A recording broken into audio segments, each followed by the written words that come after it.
Hey guys, welcome to my channel again. In this video we're going to be solving a quadratic by completing the square. And there are a few ways that you can do this. I'm thinking right now of graphing. Graphing will definitely work. You can also use a quadratic formula, which some of you might have not learned yet, but it's also quite useful. But if you try to factor, doing like the Xbox, that's not gonna work. But we can use completing the square in order to solve this. And let me show you how to do this very quickly. So when I see something like this, first thing that I want to do is complete the square on the left side. And I'm going to use a formula, the formula that we talked about already, which is b over 2 square. Well, b over 2 squared, that is negative 16 divided by 2 square. Negative 16 divided by 2 is negative 8. Negative 8 squared is 64. Now here's a trick when it comes to completing the square. Let me just move this a little bit more this way. Okay, here's a trick when it comes to completing the square. Okay, what you do to one side, you must do it to the other side. Okay, and that happens when you're trying to solve. And the reason that you do that, let me show you what I mean by that. The reason that you do that is because you need to balance your equations. I forgot an x here. Sorry, let me do that again. So it will be x squared minus 16x plus 64.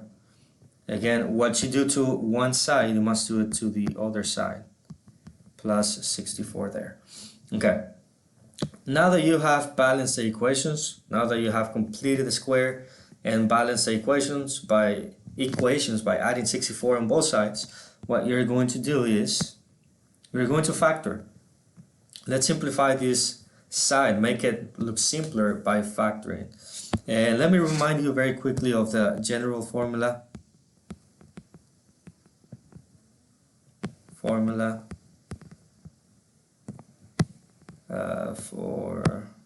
I'm gonna write down form. So the general formula says that after you complete the square, right, and if you have something like this, x squared plus bx plus b over 2 square, you can rewrite it as x plus b over 2 square. You can factor it like that. This can be factored. Remember that we also talked about x squared minus bx plus b over 2 square. Well, this can be factored as x minus b over 2 square. So I'm going to use these formulas in order to factor this side. Because we have a minus, I'm going to use the second formula.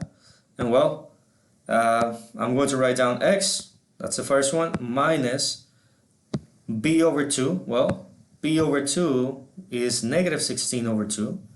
Negative 16 over 2 is b over 2. And well, negative 16 over 2 is 8. And I can square that. Well, this is equal to negative 15 plus 64. Negative 15 plus 64, that's 49. Okay, so we're almost there. Let me do something here very quickly. Create a little bit more space for me. I'm going to it should be there. Okay, there you go. So yeah, let me go back to this. Okay, so I have x minus 8 squared equals to 49. Now the next part that I have to do is I need to leave x alone, right? Because if I'm trying to solve, I'm trying to find the x-intercepts. I'm trying to find what the values of x are. And in order to do that, I need to get rid of that square, and I also need to get rid of that negative 8. And this is how I'm going to do it. I'm going to find the square root of one side, actually of both sides, and that square root is going to get rid of that square. Now when I find the square root of 49, that's going to give me plus or minus 7.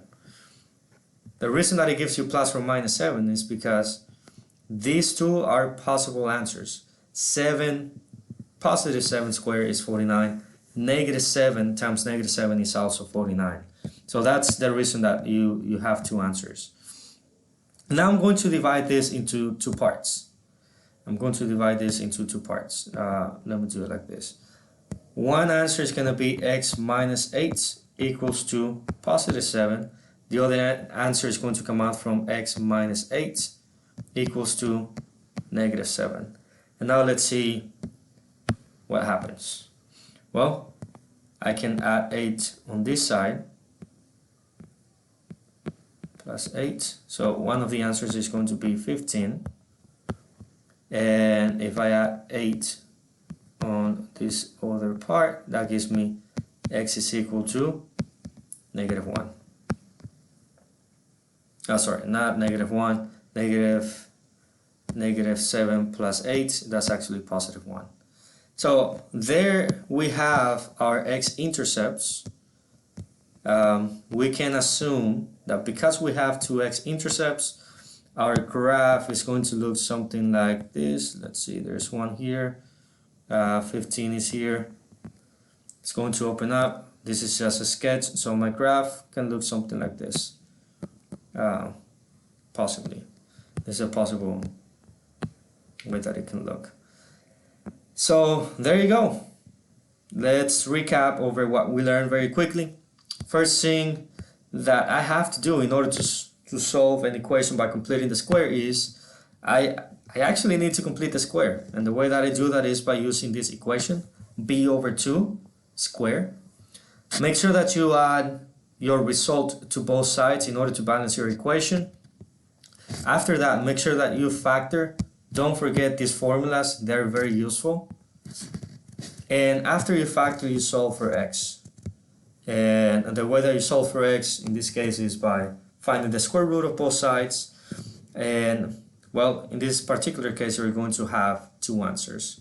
So make sure that you don't forget this part of the two answers. You divide it into two sections, one for the positive answer, one for the negative answer here. And after you solve for x, you should get both of your x-intercepts. So this is what we will call the solutions. I know it looks pretty ugly, but it's pretty much the best that I can do right now. There you go, that's a better eye. Yeah, so this will be my solutions, therefore my answers. Please, if you have any questions, comment below. I will try to answer as fast as I can, or maybe somebody else will give you a hand and help you too. If you enjoyed the video, please subscribe to the channel. More videos will be coming soon.